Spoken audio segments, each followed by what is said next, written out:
Hello ladies and gentlemen, welcome back to my channel. My name is Lemorak, and today we are once again playing Kerbal Space Program. Today's episode is going to be about extending the space station that I constructed in the previous episode. The space station that's meant to facilitate the various explorations that I want to do of the Kerbal system that I have as of yet left unfinished. And the first thing that we're going to do is we're going to extend the space station with two giant fuel pods. Fuel pods that are primarily carrying liquid fuel for stages containing nuclear engines.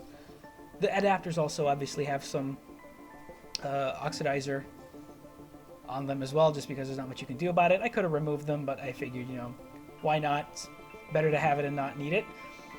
Since the stages that we're going to use to carry them into orbit are pretty large anyway, I am not using the space shuttles as I did in the previous episode, mostly just because those carrying fuel up into orbit with space shuttles always seemed a little needlessly difficult for me, so I decided to just mount it on top of a giant rocket and carry it up there. Rocket's going to be entirely, well, not reusable, but every bit of it is going to be brought back down to Earth. The center stages are also going to be brought back, obviously. They're fitted with probe cores, as is my ongoing pledge, as many other Kerbal Space Program players are doing too. It's not something I did before, and it's going to make life for me a little bit more difficult, but not leaving debris in space is actually quite easy when you're just messing around in Kerbal orbit. But I imagine it's going to become a little bit more difficult once I start going on interplanetary journeys, and it's going to require a little bit more foresight than I'm used to having. But anyway, I hope to not disappoint any of you. So this is pretty standard. It's not really much to say here. We're performing a standard orbital rendezvous maneuver. Once we get up to the proper altitude, we're going to first circularize the orbit, and then very carefully maneuver ourselves up to a point where we get a close enough encounter with the space station. You can see it happening right there. The two little pink dots are the ones that I'm going to choose because they're on the sunny side of the planet.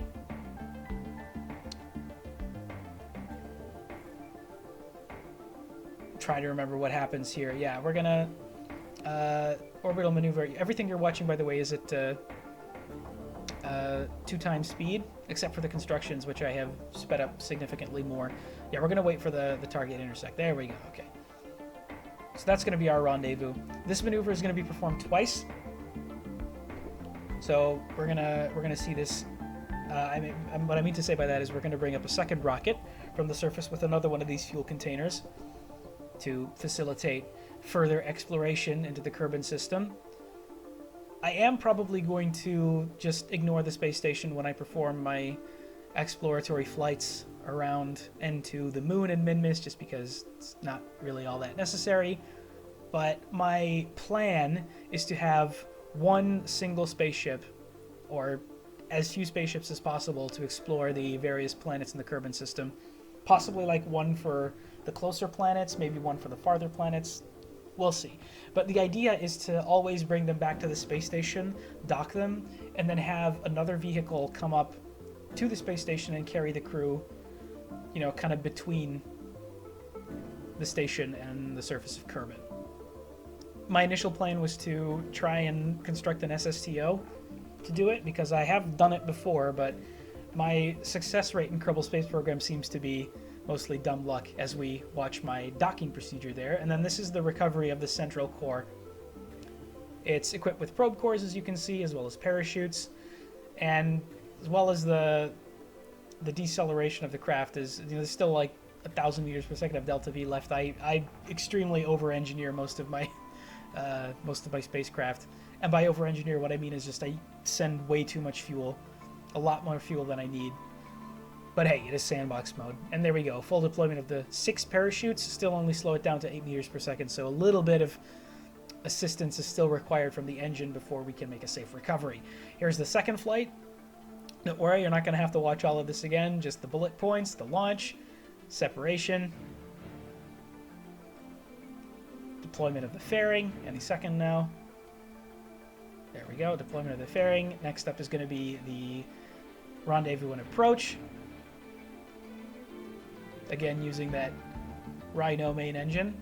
Rhino is one of my favorite engines in the game. It's a really, really good upper stage engine, and I think it's fairly underappreciated. I would use it a lot more if the nuclear engines were just, not ridiculously more efficient.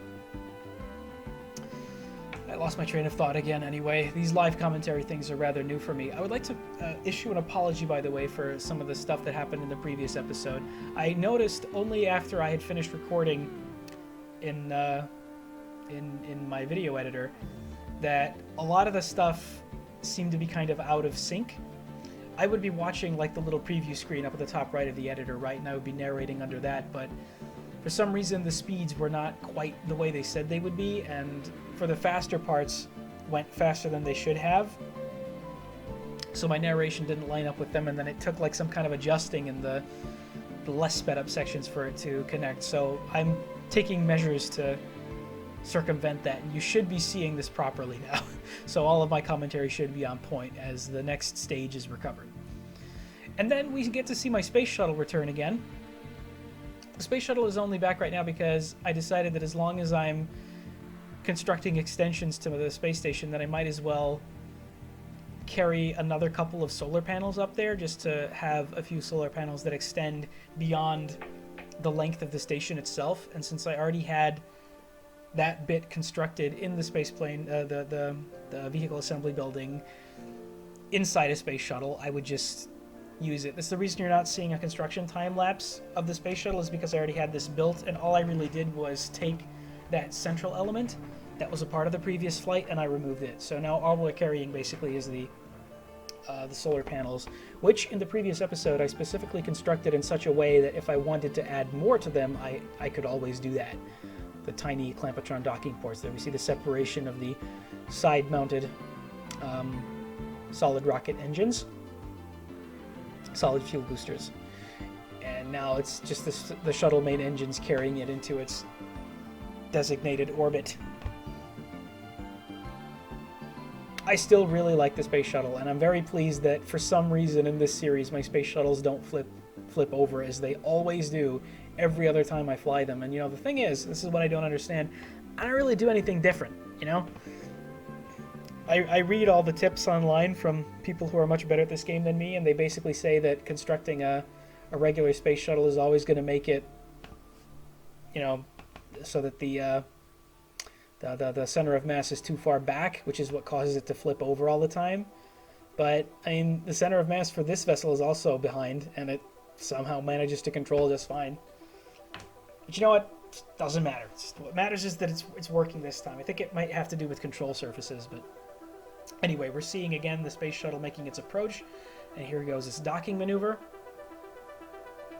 Once again, I opted to just go ahead and use the RCS construction method instead of the robotics method that I used for the larger bits, just because I didn't want to bother maneuvering that one tiny little thing onto both sides of the space shuttle. It would, I do it for realism purposes anyway, because construction probably would have been done in that way instead of, using a flight computer to use RCS boosters to navigate your module to its designated location. They probably would have had people in spacesuits out there kind of slowly maneuvering it from its place to place, right?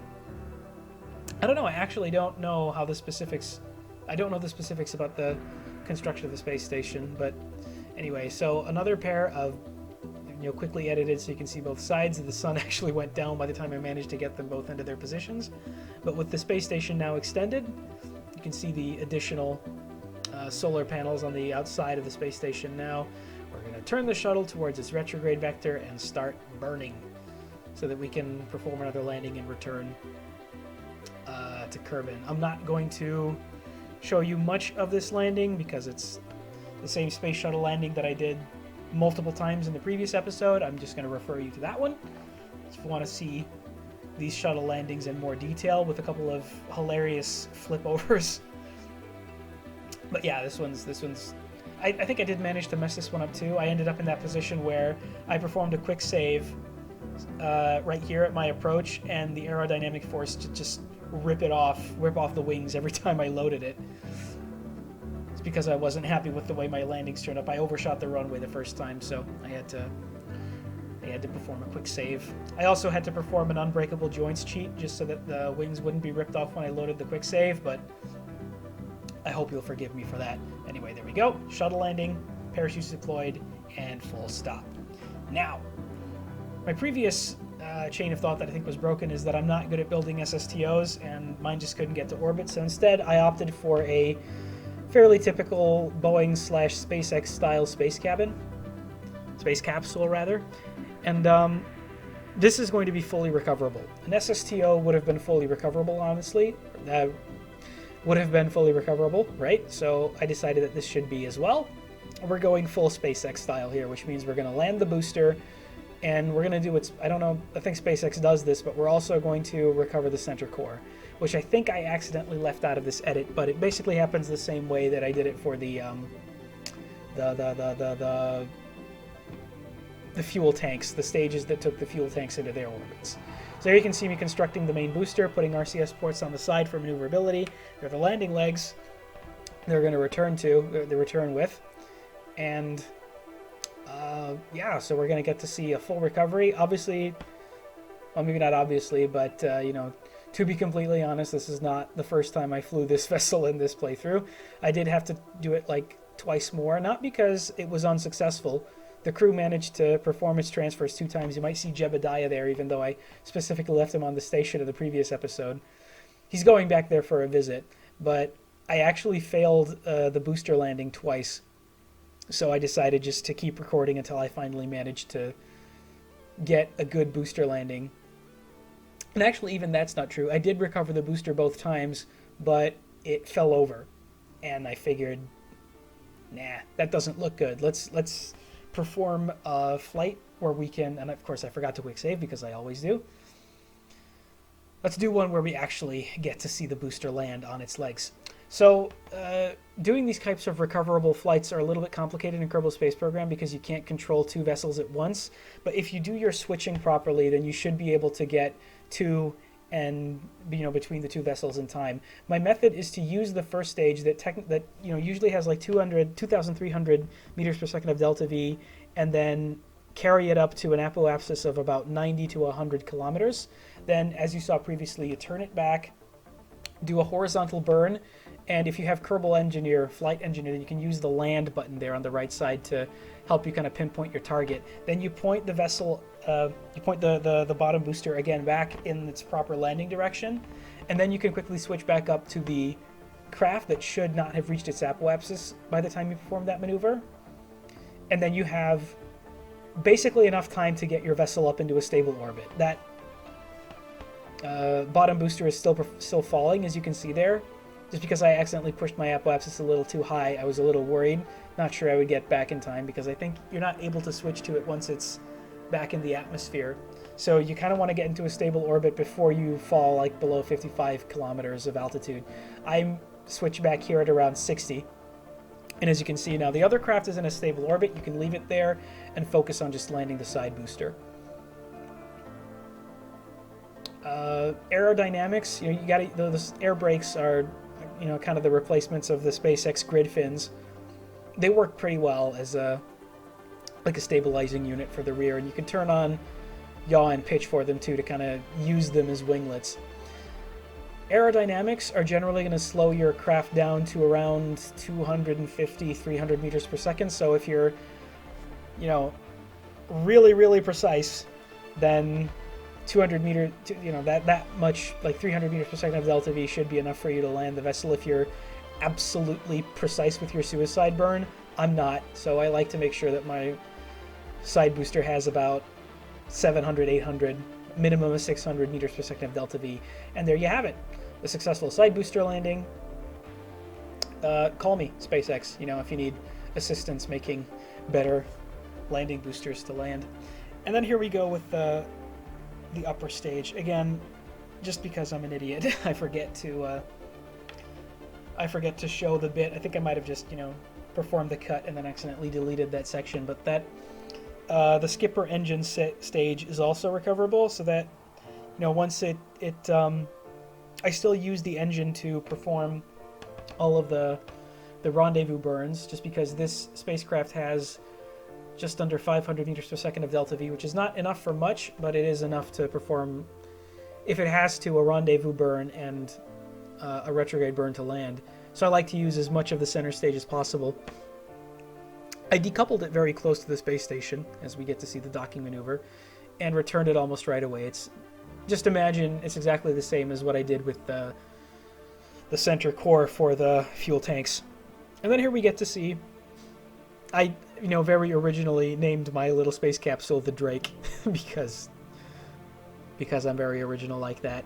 It's going to perform a retrograde burn and carry its crew. It has a potential crew capacity of 7, right? As you can see from the, if you're familiar with the Kerbal Space Program parts, you know that the Hitchhiker storage container has room for 4 crew, and the